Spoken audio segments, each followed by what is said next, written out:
वासुदेवाय। ओम नमो भगवते वासुदेवाय। ओम नमो भगवते वासुदेवाय। ओम नमो भगवते वासुदेवाय। ओम नमो भगवते वासुदेवाय। ओम नमो भगवते वासुदेवाय। ओम नमो भगवते वासुदेवाय। ओम नमो भगवते वासुदेवाय। ओम नमो भगवते वासुदेवाय। ओम नमो भगवते वासुदेवाय। ओम नमो भगवते वासुदेवाय। ओम नमो भगवते वासुदेवाय। ओम नमो भगवते वासुदेवाय।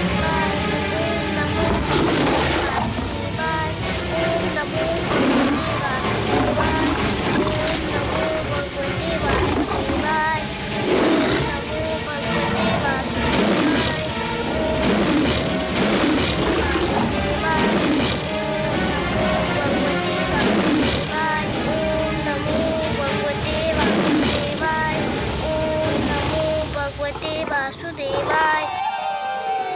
ओम नमो भगवते वासुदेवाय। ओम नमो भगवते धन्य हो पुत्र, वासुदेवाय। धन्य है तुम्हारी ये तपस्या, तुम्हारा ये विश्वास, तुम्हारा ये दृढ़ निश्चय। पुत्र, तुम्हारी ऐसी तपस्या से तो बड़े बड़े ऋषि मुनि भी सीख लेंगे। तुम्हारा सदैव कल्याण हो, यही मेरा आशीर्वाद है। तुम्हें सदैव सफलता मिले पुत्र, यही मेरी कामना है।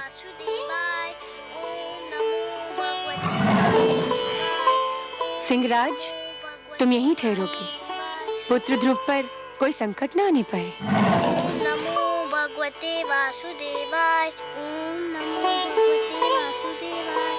नमो भगवते वासुदेवाय। उसकी तपस्या में कोई विघ्न नहीं आया।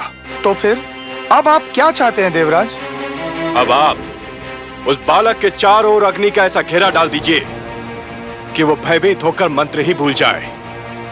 जैसे भी हो उसे रोकिए, उसकी तपस्या भंग होनी चाहिए। आप निश्चिंत रहें देवराज।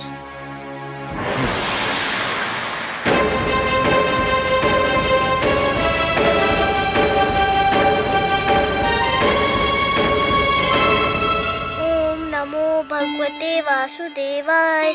ओम नमो भगवते वासुदेवाय। ओम नमो भगवते वासुदेवाय। ओम नमो भगवते वासुदेवाय। ओम नमो भगवते वासुदेवाय। ओम नमो भगवते वासुदेवाय। ओम नमो भगवते वासुदेवाय। ओम नमो भगवते वासुदेवाय। ओम नमो भगवते वासुदेवाय। ओम नमो भगवते वासुदेवाय। ओम नमो भगवते वासुदेवाय। ओम नमो भगवते वासुदेवाय। ओम नमो भगवते वासुदेवाय।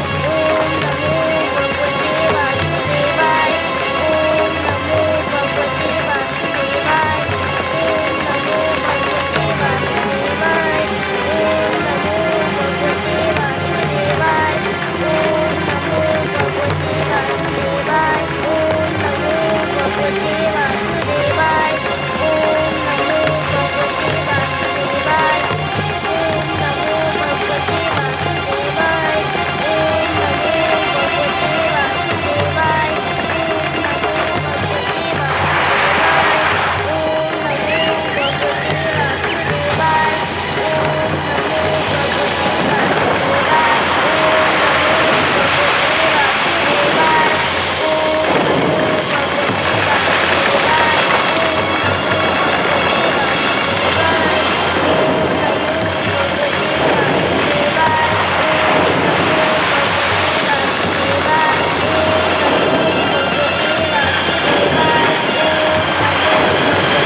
हो रहा है ये सब?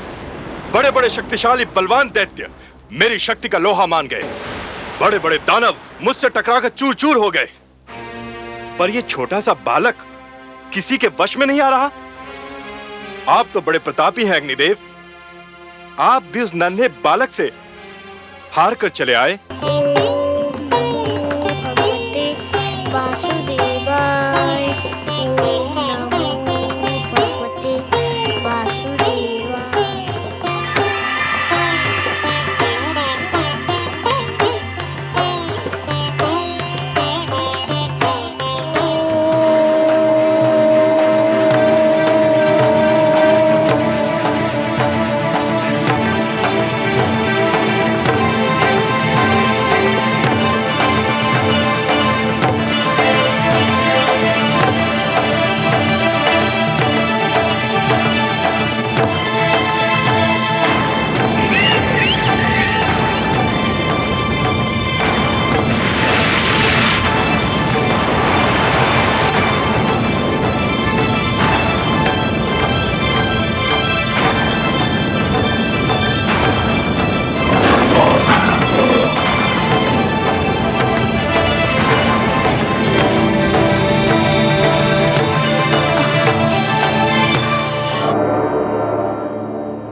वासुदेव, वासुदेव, आप कहाँ चले गए वासुदेव?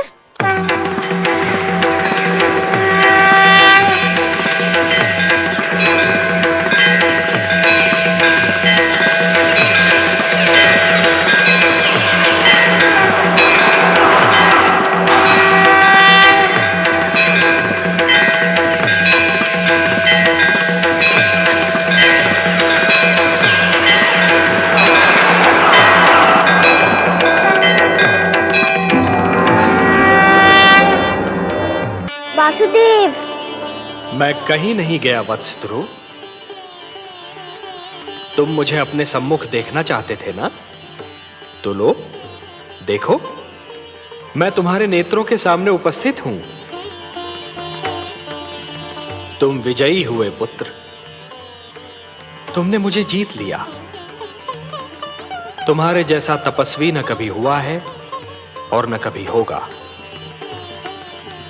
तुमने सिद्ध कर दिया कि जीव ब्रह्म का ही एक अंश है और अपनी साधना से ब्रह्म को भी धरती पर ला सकता है। तुमने यह सिद्ध कर दिया वत्स कि सृष्टि की सबसे बड़ी शक्ति है भक्ति। वत्स ध्रुव, अब श्वास लेना आरंभ कर दो पुत्र। अब मैं कहीं नहीं जाऊंगा। तुम मुझसे मिलना चाहते थे, मैंने तुम्हारी इच्छा पूर्ण कर दी। अब अपने माता पिता के पास लौट जाओ। नहीं भगवान, नहीं, अभी मैं नहीं जाऊंगा। क्यों वत्स? भी तो मुझे आपसे बहुत सी बातें करनी है, बहुत से प्रश्न पूछने हैं। प्रश्न? मुझसे? भला ऐसे कौन से प्रश्न हैं तुम्हारे मन में? मुझे बताइए प्रभु कि मेरी छोटी माता मुझे अपना पुत्र क्यों नहीं मानती? उन्होंने मेरी माताश्री को दासी क्यों कहा? उन्होंने मुझे मेरे पिताश्री की गोद से क्यों उतारा? मेरे पिताश्री ने छोटी माता को रोका क्यों नहीं? बताइए भगवान। अरे अरे अरे अरे अरे, इतने सारे प्रश्न एक साथ? अच्छा ये बताओ कि सबसे पहले तुम किस प्रश्न का उत्तर चाहते हो? मुझे मेरे पिताश्री की गोद से क्यों उतारा गया? अच्छा, तो इस प्रश्न ने तुम्हें सबसे अधिक व्याकुल किया है। हाँ भगवान। मेरे निकट आओ।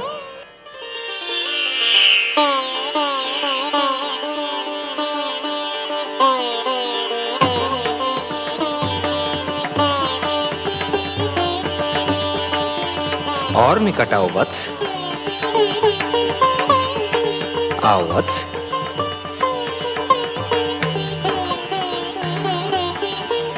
मेरी गोद में बैठ जाओ।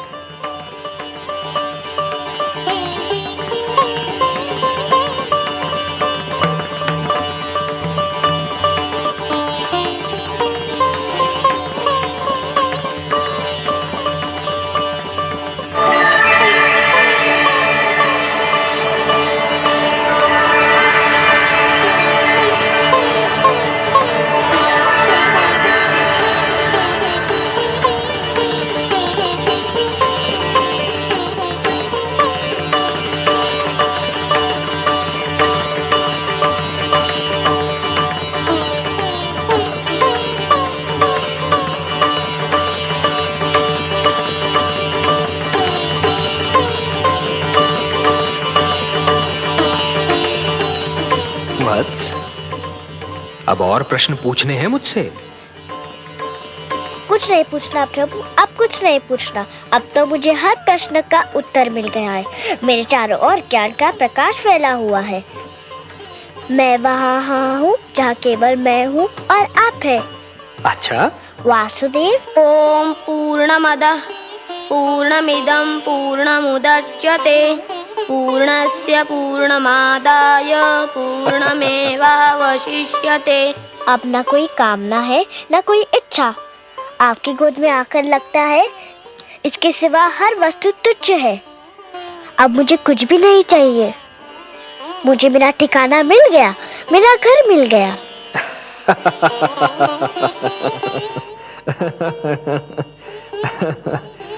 नहीं वत्स, मेरी गोद तुम्हारा ठिकाना नहीं, तुम्हारा घर नहीं। तुम्हारा घर तो वो कर्म भूमि है जिसका नाम है जीवन, संसार। भक्ति से तुमने मेरा मन जीत लिया, अब कर्म के माध्यम से तुम्हें परिवार का मन जीतना है। अपने परिवार की सेवा करके एक पुत्र धर्म को निभाना है। अपनी प्रजा को न्याय पर आधारित शासन देना है तुम्हें, कि फिर किसी बालक को अपने पिता की गोद से उतारा न जाए, मेरी खोज में यूं भटकना न पड़े। वत्स, जब तुम ये समस्त धर्म निभा लोगे ना, तो तुम्हें वो स्थान प्राप्त होगा जो संसार के रहते तुम्हारा नाम जीवित रखेगा। मैं तुम्हें वरदान देता हूं वत्स, कि मानव धर्म का निष्ठापूर्वक पालन करने के उपरांत तुम्हें नक्षत्र लोक में वो स्थान प्राप्त होगा जो तुम्हारे ही नाम से जाना जाएगा। इस धरती के वासी उसे ध्रुव लोक कहकर पुकारेंगे, जहां तुम सदा जगमगाते रहोगे। यही तुम्हारे कर्म का फल होगा वत्स।